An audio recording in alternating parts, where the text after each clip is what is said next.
अजितदादा पवार राजकारण आणि समाजकारण यामधून विकासाची मोठमोठी उदाहरणं निर्माण करणारे आपले अजितदादा आज एका विमान दुर्घटनेमध्ये आपणा सर्वांना सोडून गेले। ही घटना अतिशय हृदय पिळवटून टाकणारी घटना आहे।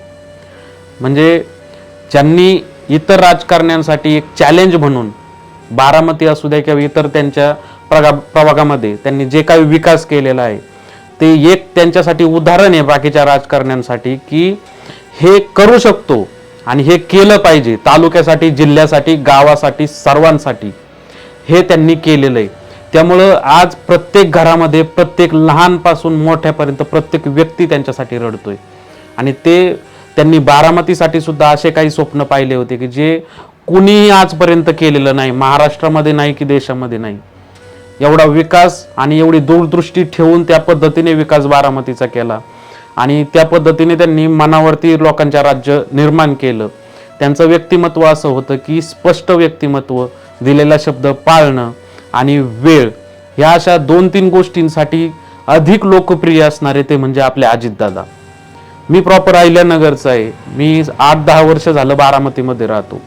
बारामतीचा विकास मी बऱ्याचशा माझ्या डोळ्यांनी बघितलाय, जो की आम्हाला अहिल्यानगरमध्ये पाहायला भेटत नाही। एक जिल्हा असून तो अजितदादांनी तालुक्यामध्ये करून दाखवला।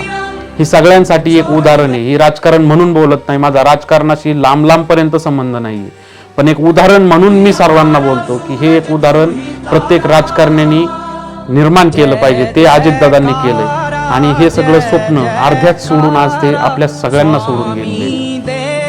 मी अहिल्यानगरला असताना मला गेलो घरी कधी तर मला कोणी विचारलं की कुठे असतो, मी म्हटलो बारामतीत, तर पहिल्यांदा लोक म्हणतात अरे अजितदादांची बारामती ना। मग हे अजितदादांबद्दलचा आपलेपणा आणि आपुलकी अधिकच वाढते।